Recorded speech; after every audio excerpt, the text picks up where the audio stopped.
Wah, nasi kerabu guys. Sedap ah. Rahmanirrahim. Ni apa lagi? Ni sambal ikan. Sambal ikan. Saya tahu pada dekat. Okay guys, sekarang ni saya berada dekat Pantai Penarik. Biasa saya datang Penarik ni sebab nak makan celup tepung. Tapi hari ni saya nampak saya bawa nasi kerabu rahmah. Nasi kerabu rahmah ni ada perut bakar, daging bakar, ayam bakar, kabel bakar, macam-macam lah saya nampak. Dia dekat dengan betul-betul tepi MCTS Celup Tepung guys.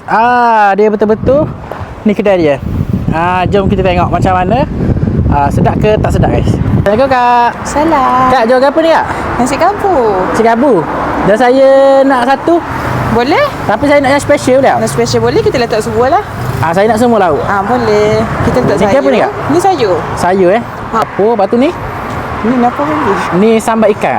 Sambal ikan. Saya tahu pada kak. Kita letak budu, air lada, ada solok, telur masing.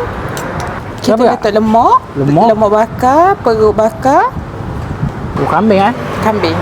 Fresh baru bakar ni. Baru bakar tadi. Lepas tu ada apa kak? Kita ada ayam bakar. Kambing bakar ada. Kambing berapa bakar ada? kambing? Ni Ini daging. Daging bakar. Ya. Okey. Daging bakar. Saya nak ni ikan bakar tu. Ni Okey. Semua lauk guys, special. Ni apa kak? Kalau yang ni bawang jeruk. Okey, ni saya suka ni, saya suka. Wow, guys, dah siap kita punya nasi kerabu. Tengok dia punya lauk memang banyak. Saya ambil semua lauk guys. Wow. Sekarang jom kita rasa.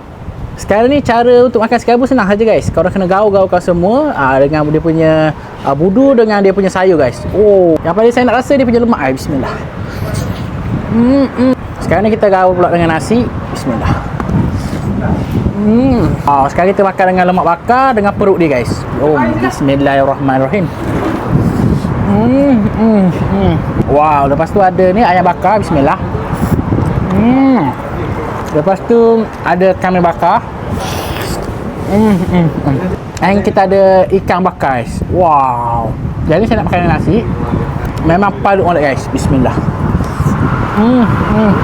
Guys, jadi kesimpulan yang saya dapat, ni nasi kerabu yang paling sedap dekat area Pantai Penarik.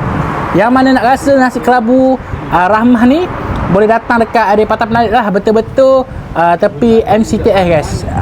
MCTS Celup Tepung. Bismillah.